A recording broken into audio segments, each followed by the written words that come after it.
you've seen everything I've gone through. And I know it's going to be hard for my husband after I die, for these are 4 children without anyone to protect them. I want you to remain loyal to my husband and to my children wherever they may be. And truly she remained loyal to them at every step of the journey. And indeed it's from fizza that we hear what's happened to Fatima. Because the daughter of Rasulullah, only a few months after her father dies, the amount of oppression that this lady faced, fizza narrates. And even you find that the oppression this lady faced, every Imam of Ahlul Bayt would never forget what Fatima went through. There was not a single Imam, but they originated a majlis in honor of Fatima. And those majalis in honor of Fatima were only because of how Zainab protected the message of Fatima and how fizza protected the message of Zainab. I remember reading our 6th Imam one day, a companion of his walks into his room. Our 6th Imam, as was the service, he would come and he would give some dates towards this companion. The companion didn't take. The Imam looked at him, he said to him, please take some dates. The companion was like, no, I'm not hungry. The Imam looked at him and said, it's unlike you to reject from the hands of an Imam. What's wrong? He said, Imam, today I saw something which makes me cry and has hurt me until today. He said to him, what is it? He said, I saw in the streets a lady, and this lady was walking. And when this lady was walking, accidentally, she had come forward and around this area where she saw some Abbasid soldiers who were being offensive towards others. So she spoke out against them. When she spoke out against them, they pushed her, and as she fell on the ground, she called out, "Oh Allah, withdraw your mercy from the killers of Fatima." He said, these Abbasid soldiers took her into the prison. Imam said, very well, what is it that you want? He said, please recite the dua. This lady is from our community. Imam narrates that I recited the dua, and I said to the person, I will now go and visit this lady in the prison. He went to go and visit the lady in the prison. When the lady had come out, she came to visit the Imam. He asked her, may I ask you one question? When you fell on the ground, why did you say, "Oh Allah, withdraw your mercy from the killer of Fatima"? Why? You fell on the ground, it's normal. As in, why remember Fatima? He said, she looked at me and she said, "Oh Imam, because I fell on my rib. And as soon as I fell on my rib, I asked myself that if I've fallen gently on this rib, and this is the pain that I'm going through, so what happened when the daughter of Rasulullah was crushed between the wall and the door?" Because when they attacked the house, what did they do? She was behind the door. They're saying to her, "We want the pledge of allegiance." She replies, "I'm the daughter of Rasulullah." He pushes the door and the nail goes straight through the rib. And she's crushed between the door and the wall. You know, the narrations which mention that incident, the narrations truly hurt the human being. One narration mentions how Imam al-Hassan, after his mother died, he wouldn't stop crying. And Imam Amir al-Mu'mineen would come to him one day and he'd say to him, "Oh my dear son Hassan, what is it?" He said to him, "Oh my dear father, what is it that you ask me?" He said, "Why is it that you cry so much?" He says, "Oh my father, if you saw what they did to my mother, you'd cry this much." So he said to him, "My son, what is it that you saw?" He said, "My father, after my mother gave her sermon of Fadak, on her way back, I saw 2 men and one of them came and struck my mother in her eyes. And at that moment, Imam Ali put his head down. Imam al-Hassan is narrated to have looked at him and said, "My son Hassan, why did you put your head down? What's wrong?" Imam Hassan says to his dad, "Why did you put your head down?" He says, "Now I know why your mother in her last days would not look at me in the eyes. Your mother in her last days would keep her head down when she would speak to me. Now I know it's because of that injury of when she was hit by these personalities." You find that she was hit.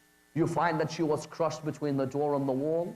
Yet always she would remain thinking about what would happen to her children.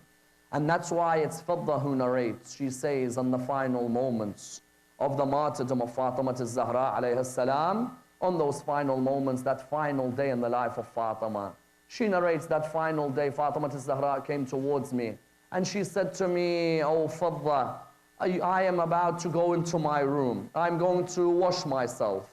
and then I'm going to read my salah. You'll hear me say the takbir, and I will say it again and again, and I'll begin to recite the Quran. O fizza, you will hear me recite the Quran for a certain period of time. When you hear me recite the Quran for this period of time, then know that I am still alive. But O fizza, know that if you don't hear me reciting the Quran, then I have returned back to my Lord. Then the narration mentions that she said, O fizza, when Hassan and Hussein return back, make sure you've prepared the food for them. Make sure when they enter, you allow them to eat their food. Fidda narrates that when Fatima al-Zahra went into her room, she entered her room and I heard her reciting from the Quran. I heard her reciting the Salah. I would hear her reciting the Quran, then all of a sudden I heard silence. When I entered the room, I said, O daughter of Rasulullah, answer me if you are alive or not. She said, I did not hear any reply. Then she said, O daughter of the man who Jibreel came towards, answer me. Again, there was no reply. Then she said, O daughter of the man who was raised to the heavens, answer me. Again, she said, there was no reply. She said, at this moment, I said, Inna lillahi wa inna ilayhi raji'un. Imam al-Hassan and Imam al-Hussein returned back to the house at this moment. When they entered the house, Bibi Fidda came towards them. She said to them, oh my dear children, are you hungry? They said to her, yes, we are hungry. We want to eat our food. At this moment, Janaba Fidda narrates, I said to them, here is your food in front of you. They said to me, Fidda, when have you known us to eat our food without our mother Fatima al-Zahra? Have you ever known us to sit down on a meal without our mother next to us? And this moment Fidda began to cry. She knew that they wanted to know where's their mother Fatima. Fidda narrates that they entered the room. Imam al-Hassan ran towards his mother. Imam al-Hussein sat by his mother. The narrations mention Imam sat near the chest of his mother Fatima al-Zahra. He began to talk to her. He began to say, mother, mother, it's me, Hussein. Reply back to me, speak to me. He hadn't been used to it that his mother doesn't reply back to him. And this moment, when they realized their mother died, they went to the mosque of Rasulullah in Medina, because they went to the man who loved Fatima al-Zahra. They went to the man who had proposed to Fatima when she was so young. They went to this man, Ali ibn Abi Talib. Wallah, the narrations mention Ali couldn't run to the house. He was walking. He didn't have the strength to run to the house. He entered and he went to sit by the body of Fatima al-Zahra. That's why both Bibi Fidda and both Asma bint Umays, they narrate that when Imam Ali came to give ghusl to Fatima al-Zahra, those of you who have had to give ghusl to a loved one, you know how difficult it is to give ghusl. But normally that loved one would not have an injury on their body. Asma narrates that when Imam Ali came to wash the body of Fatima al-Zahra, as he came to wash the body, I saw him washing the body. Then all of a sudden he left the body. He left the body and he went into the corner of the room. And then he sat down and he began to cry like I've never seen Ali cry.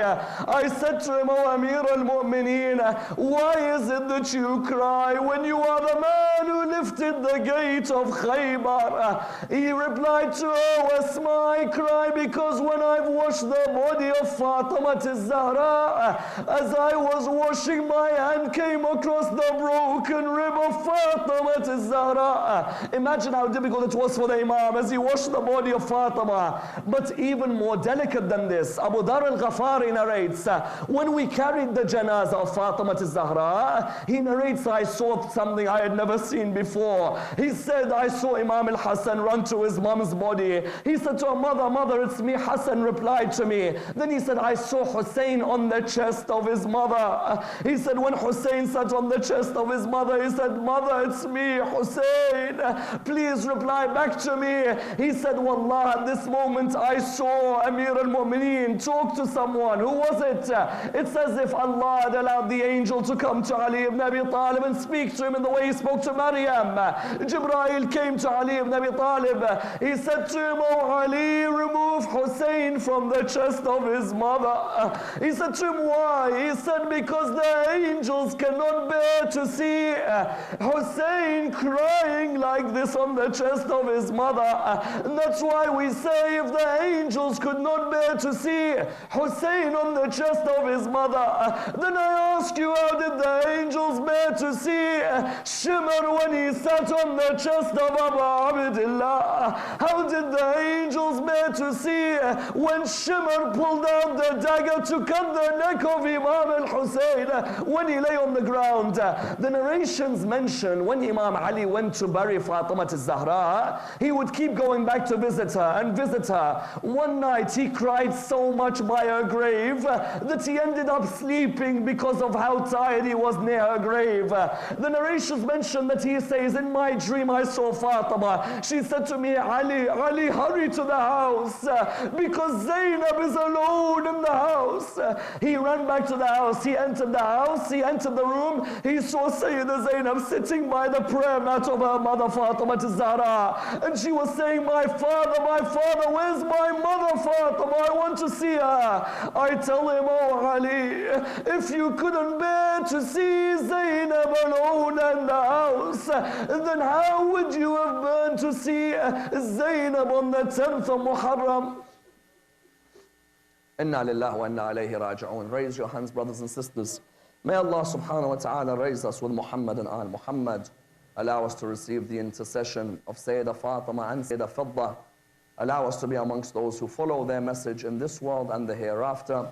We pray to Allah subhanahu wa ta'ala for all our Muslim brothers around the world, especially our brothers in Bahrain. We pray to Allah subhanahu wa ta'ala the Surah Al-Fatiha, but before it, the loudest of your salawat.